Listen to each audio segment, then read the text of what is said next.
السلام علیکم ورحمۃ اللہ وبرکاتہ۔ آج کا لیسن سورہ الاعراف کی آیت نمبر 1 سے 7 تک، پارہ نمبر 8۔ اعوذ باللہ من الشیطان الرجیم، بسم اللہ الرحمن الرحیم۔ رب اشرح لی صدری ویسر لی امری واحلل عقدۃ من لسانی یفقہوا قولی رب زدنی علما اللہم فقہنا فی الدین۔ بسم اللہ الرحمن الرحیم۔ الف لام میم صاد، حروف مقطعات۔ سورہ اعراف میں اصحاب الاعراف کا ذکر ہے، جو وہاں جا کے ہم بتائیں گے کہ وہ کون لوگ ہوتے ہیں۔ اور یہ سورہ انعام کا پیئر ہے، جوڑا ہے۔ کچھ حصہ اس کا مدنی ہے اور کچھ جو مکہ میں نازل ہوا۔ اللہ تعالیٰ نے ارشاد فرمایا، کتاب انزل الیک فلا یکن فی صدرک حرج منہ، کتاب نازل کی گئی ہے تیری طرف تو نہ ہو تیرے سینے میں گھٹن تنگی اس سے، لتنذر بہ وذکریٰ للمؤمنین، تاکہ تو ڈرائے ساتھ اس کے اور یاد دہانی ہو مومنین کے لیے۔ تو سب سے پہلی بات جو کتاب کے بارے میں اللہ تعالیٰ نے ارشاد فرمائی کہ آپ کی طرف نازل کی گئی ہے، آپ اس کو خود لکھنے والے نہیں، بنانے والے نہیں، خود سے سیکھنے والے نہیں، بلکہ اللہ نے قرآن میں ہی فرمایا تیرے دل پہ اتاری۔ جبرائیل علیہ السلام اللہ کے حکم سے آپ کو آ کے یہ کتاب سکھاتے، تو پھر آپ لوگوں کو بتاتے۔ اور وہ جو ان کا اعتراض تھا کہ اس کو کوئی سکھا جاتا ہے یا کہیں سے لکھ کے لے آیا، یہ سب اس سے نفی ہو جاتی۔ تو اللہ کی نبی صلی اللہ علیہ وسلم کو یہ مشن جب سونپا گیا، یہ مشن لوگوں کے اس وقت کے رسم و رواج، خیالات، عقائد، ان کے جو موڈ تھے اور جو ان کی مرضیاں تھیں، ان سب کے خلاف چیز تھی۔ تو جب انسان معاشرے میں کوئی بہت بڑا سٹیٹس نہ رکھتا ہو اور ایک انتہائی شریف انسان ہو، بے شک کریکٹر کے لحاظ سے اعلیٰ ترین ہو، لیکن لوگ عموماً انبیاء کو سٹیٹس سے ہی ناپتے رہے۔ نبی صلی اللہ علیہ وسلم کی بہت عزت تھی معاشرے میں، لیکن عزت تو کرتا ہے ہر کوئی، اپنی مرضی کے خلاف کسی کو کچھ کہنے کی اجازت نہیں دیتا۔ تو نبی صلی اللہ علیہ وسلم نے جب ان کو یہ پیغام پہنچایا جو ان کے تمام عقائد کی نفی کرتا تھا، تمام معاملات کو صحیح کرنے کے لیے آیا تھا، اور ان کے جو موڈ تھے اور ان کے جو رسم و رواج تھے سب کو سیدھا کرنے کے لیے آیا تھا، تو یہ چیز ان کو پسند نہیں آئی۔ تو نبی صلی اللہ علیہ وسلم جب بھی یہ پیغام پیش کرتے تو اس دوسری طرف سے طعنے، اعتراضات، مذاق اور رنگ برنگے مطالبے، یہ سب کچھ شروع ہو جاتا، اور پھر تکلیفیں الگ، جسمانی تکلیفیں، ذہنی تکالیف، رنگ برنگی باتیں۔ ایک انسان جو سکون سے اپنا زندگی گزار رہا ہو اور پھر اسے ہر طرف سے بچھاڑ ہو جائے باتوں کی، طعنوں کی اور رنگ برنگے الفاظ کی، تو قدرتی سی ایک بات ہے کہ وہ ایک انسان تھے اور ان کے دل میں گھٹن ہوتا تھا۔ اور اللہ تعالیٰ نے قرآن میں مختلف جگہوں پہ اس چیز کا ذکر کیا۔ اللہ نے سورہ کہف کے شروع میں کہا، ایک دو آیتوں کے بعد، فَلَعَلَّكَ بَاخِعٌ نَفْسَكَ عَلَىٰ آثَارِهِمْ إِن لَّمْ يُؤْمِنُوا بِهَٰذَا الْحَدِيثِ آسَفًا، میرے نبی تو خود کو ہلاک کر لے گا اس بات پر افسوس کرتے ہوئے کہ یہ ایمان نہیں لاتے۔ اور اللہ نے پھر ایک اور جگہ ارشاد فرمایا، وَمَا جَعَلَ عَلَيْكُمْ فِي الدِّينِ مِنْ حَرَجٍ، سورہ حج میں ارشاد فرمایا، یہ ہم نے کتاب تجھ پہ اس لیے نہیں نازل کی کہ تیرے لیے تنگی کا باعث بنے، اور نہ ہی دین میں تیرے لیے کوئی تنگی ہے۔ تو دین تو سراسر ثانیوں کے لیے آیا تھا۔ ان لوگوں نے اپنے اوپر جو طوق چڑھائے تھے رنگ برنگی باتوں کے، عقائد کے، لیکن وہ انہی کے عادی ہو گئے تھے۔ تو اللہ نے فرمایا یہ کتاب تیری طرف نازل کی گئی ہے، تو مانگی نہیں ہے، نہ تو لکھی ہے، تو اس کے پہنچانے میں تمہیں کوئی تنگی ہونا نہیں چاہیے۔ یہ اللہ کی طرف سے آئی ہے اور اللہ کی طرف سے تم پہنچا رہے ہو، اور اللہ ہی کی طرف سے تمہاری مدد ہے۔ وَاللَّهُ يَعْصِمُكَ مِنَ النَّاسِ، ان کے ہر طرح کے حملوں سے بچانے والا تجھ کو اللہ تعالیٰ ہے۔ تو سینے میں گھٹن ہونا کہ کسی بھی ایسی جگہ پہ کسی بھی مبلغ کے لیے یہ بات ہو سکتی ہے کہ جب وہ بہت چلے ہوئے رواجوں کے خلاف بولے یا پھر کہے کہ یہ غلط ہے، تو ہر طرف سے اس کے اوپر باتیں ہوتی ہی ہیں۔ تو جب انسان حق پہ ہوتے ہوئے مخلص ہو کر اور صرف اللہ کی خاطر کام کرنے والا ہو اور اسے دوسری طرف سے نیگیٹو ری ایکشن ملے، تو یہ ایک نیچرل سا رویہ ہے، اس میں کوئی غلط بات بھی نہیں تھی۔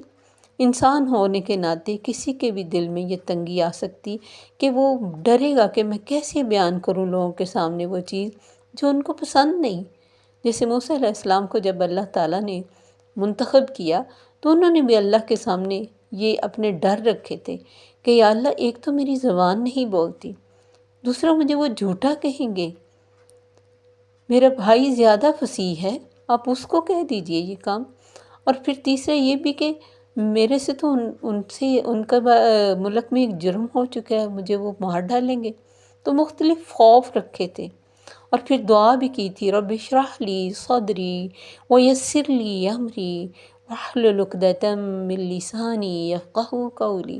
یا اللہ، میرا سینہ کھول دے اور میرے کام کو آسان کر دے، میری زبان کی گرہ کھول دے کہ لوگ میری بات کو سمجھ سکیں۔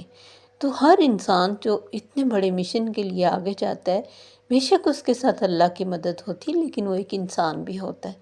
تو اللہ نے ان کو بھی یہ کہا تھا، کلا، کوئی فکر کی بات نہیں، انا معکم مستمعون، میں تمہارے ساتھ سن رہا ہوں جو تم اس کو جا کے کہو گے۔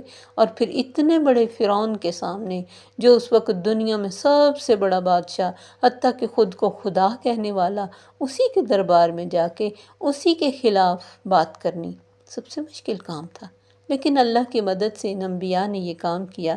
تو اللہ نے فرمایا اس کتاب کا بڑا مقصد لِتُنذِرَ بِهِ، تاکہ تو لوگوں کو ان کے انجام سے ڈرائے جس کے بارے میں انہیں پتہ نہیں ہے، اور وَذِكْرَى لِلْمُؤْمِنِينَ، اور یاد دہانی ہے مومنین کے لیے۔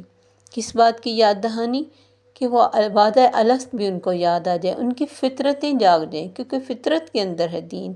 جیسے اللہ کے نبی نے فرمایا کہ ہر انسان کو اللہ فطرت پہ پیدا کرتا ہے، ہر بچہ فطرت پہ آتا ہے، اس کا ماں باپ اس کو یہودی، عیسائی، مجوسی کچھ بھی بنا دیتے۔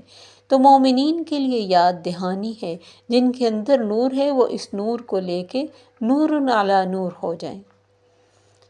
تو اتبعوا ما انزل الیکم من ربکم، پیروی کرو جو نازل کیا گیا تمہاری طرف تمہارے رب کی طرف سے، وَلَا تَتَّبِعُوا مِن دُونِهِ أَوْلِيَاءَ، تو ان کی پیروی نہ کرنا جو اس کے علاوہ دوست ہیں، یعنی دنیا میں وہ انسان کا اپنا نفس بھی ہو سکتا ہے، فرینڈز بھی ہو سکتے ہیں، گھر والے بھی ہو سکتے ہیں، رسم و رواج بھی ہو سکتے ہیں، ان سب کو فالو نہیں کرنا، بلکہ جو اللہ کی طرف سے نازل ہوا ہے اس کا اتباع کرنا ہے۔ قَلِيلًا مَا تَذَكَّرُونَ، کتنا کم ہے جو تم نصیحت پکڑتے ہو، یعنی پیروی کرنے والے، مان لینے والے تو ہمیشہ کم ہی ہوتے ہیں۔ بہت سارے لوگ اپنے عادتوں سے، اپنے عقیدوں سے باہر نکلنا نہیں چاہتے، چاہے ان کے سامنے حق کو آپ کتنا کلیئر کر کے پیش کر دیں، کیونکہ یہ بھی ایک خیر ہے جو ہر ایک نہیں لینا چاہتا، کیونکہ اس کا رزلٹ فوری نظر نہیں آتا نا۔ بہت سارے لوگوں کو اپنے ہی اندھیروں سے پیار ہو جاتا ہے، وہ روشنی کو قبول نہیں کرتے، اندھیروں میں رہ کر عادی ہو گئے ہوتے ہیں۔ آج بھی دیکھیں جتنے غلط رواج چلے ہیں، کون اس کو چھوڑنا چاہتا ہے؟ وہ چاہے مر جانے کے بعد رسومات ہیں، یا کسی شادی پہ ہونے والی رسومات ہیں، یا پھر نئے سے نئے آنے والے رواج ہیں، اور ایسے ایسے برے گیجٹس ہیں کہ جسے انسان مس یوز کر کے اپنے لیے ڈھیروں گناہ اکٹھا کر لیتا ہے، لیکن کوئی ان سے روکے کون مانتا ہے؟ قلیلاً، ہمیشہ تھوڑے ہی لوگ مانتے، ہمیشہ حق تھوڑوں کو نظر آتا ہے۔ کیوں؟ کیونکہ دنیا کی محبت کا نشہ ہوتا ہے ہماری آنکھوں پہ، شیطان کے مسلسل وار ہوتے ہیں، اور ہماری روحیں کمزور ہوتی ہیں، اللہ کے ساتھ اتنا زبردست کنیکشن نہیں ہوتا کہ ہمیں حق اور باطل کو فوری پہچان نہ آ جائے، اندر کوئی معیار ہی نہیں ہوتا، زندگی اور ہی طریقے سے گزر رہی ہوتی ہے۔ وَكَم مِّن قَرْيَةٍ أَهْلَكْنَاهَا، اور میرے نبی ان کو بتاؤ کتنی ہلاک کر چکے ہیں ہم بستیاں، فَجَاءَهَا بَأْسُنَا بَيَاتًا أَوْ هُمْ قَائِلُونَ، جن کے پاس ہمارا عذاب رات کے وقت آ گیا یا پھر وہ قیلولہ کر رہے تھے، یعنی ان کے ریسٹ کے ٹائم پہ، جب تصور ہی نہیں تھا۔ سارا دن کی تھکاوٹوں کے بعد انسان ریلیکس ہونے کے لیے سوتا ہے، رات کو اپنے گھر میں آ کے ریلیکس فیل کرتا ہے، یا دوپہر کو کھانے کے بعد تھوڑا ریسٹ کرنا چاہتا ہے۔ اس وقت ریسٹ کے ٹائم پہ جب انسان خود کو ریلیکس کرے، اتنے بڑے عذاب آ گئے کہ ان کو کچھ سمجھ ہی نہیں آئی، کیونکہ یہ تصور سے بیونڈ تھے ان کے، انہوں نے سوچا بھی نہیں تھا کہ اس وقت عذاب آئیں گے۔ تو اللہ فرماتے ہیں انہیں ہم نے ہلاک کر دیا۔ فَمَا كَانَ دَعْوَاهُمْ إِذْ جَاءَهُمْ بَأْسُنَا، تو کیا تھی ان کی پکار؟ نہ تھی ان کی پکار جب ان کے پاس ہمارا عذاب آیا، مگر کہتے اِنَّا كُنَّا ظَالِمِينَ، بے شک ہم ظالم ہیں۔ اعتراف گناہ، اعتراف جرم فوراً کر لیا۔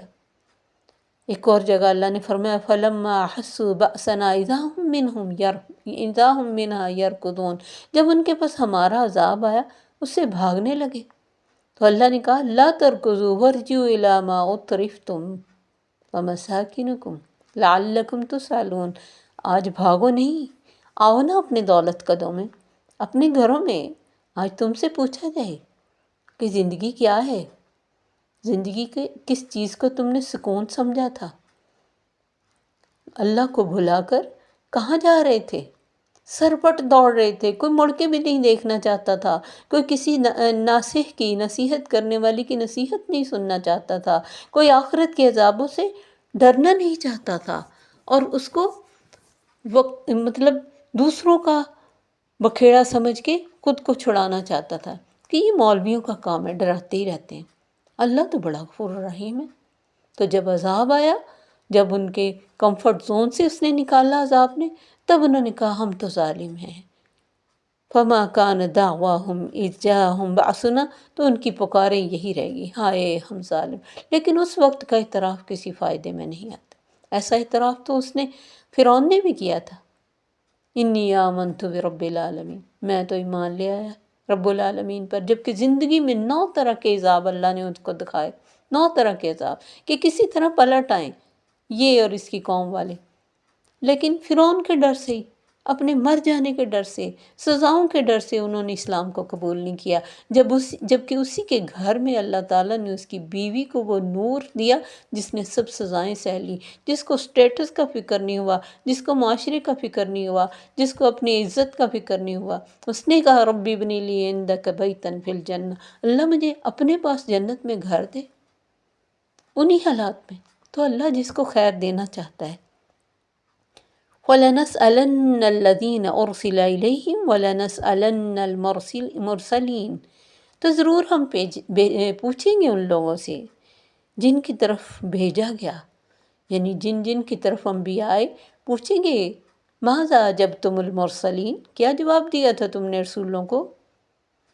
اللہ تعالیٰ نے عیسیٰ علیہ السلام سے سوال کی بات قرآن میں بتائی کہ اللہ پوچھے گا کیا کہا تھا تمہیں، انہیں پتہ بھی ہے، تب بھی کہیں گے یا لا علم لنا انک انت علام الغیوب، اللہ کے آگے جواب دہی کا خوف اتنا کہ یا اللہ مجھے نہیں پتا، تو ہی غیب جانتا ہے۔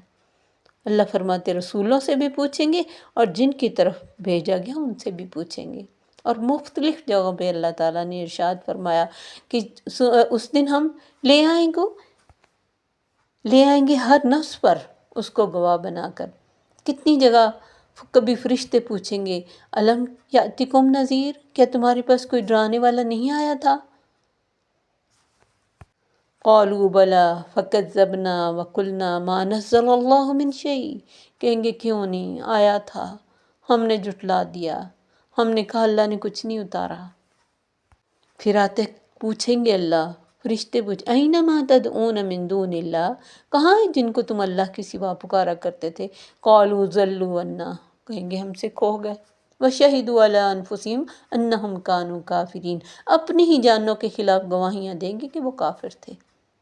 لیکن فاعترفوا بذنبہم، اپنے گناہوں کو اعتراف کریں گے، لیکن وہ اعتراف کسی فائدے میں نہیں آئے گا، کسی گنتی میں نہیں آئے گا، وقت گزر چکا ہوگا۔ تو اس لیے اللہ نے فرمایا فَلَنَقُصَّنَّ عَلَيْهِمْ بِعِلْمٍ وَمَا كُنَّا غَائِبِينَ، پھر ہم بیان کریں گے، ہم بتائیں گے ان کو یہ کیا کرتے رہے، ہم غیر حاضر نہیں ہیں، ہم تو ان کی ایک ایک حرکت کو جانتے ہیں، کسی پتھر کی کھو میں بیٹھ کے یہ کوئی کام کر لیں ہم تو اس کو بھی جانتے ہیں، پھر ہم بتائیں گے کہ یہ دنیا میں کیا کر کے آئے، کیسے۔ دنیا میں کتنا آسان ہے، اب ہمیں کچھ بھی کلک کر کے اپنا ڈیٹا نکالنا اللہ کے لیے کچھ کیا مشکل ہے، وہ بھی نکال لے گا۔ وَكُلَّ إِنسَانٍ أَلْزَمْنَاهُ طَائِرَهُ فِي عُنُقِهِ، ہر ایک کا جو اعمال نامہ وہ تو اس کی گردن میں لٹکا ہے۔ کتنے جی بھی تم دنیا میں اکٹھے کر لیتے ہو، اللہ کے لیے کیا مشکل ہے، وہ تو مال کی کائنات ہے، ایک ایک حرکتوں کو جانتا ہے۔ اللہ سے دعا ہے کہ اللہ تعالی ہمیں دین کو سمجھنے کی اور صحیح راہ پہ زندگی میں آنے کی توفیق عطا فرمائے، ہم اس کے آگے توبہ کریں اور جھکیں ان خوبصورت دنوں میں، اللہ تعالی ہمیں اس کی توفیق عطا فرمائے۔ السلام علیکم ورحمۃ اللہ وبرکاتہ۔ سبحانک اللہم وبحمدک، اشہد ان لا الہ الا انت، استغفرک واتوب الیک۔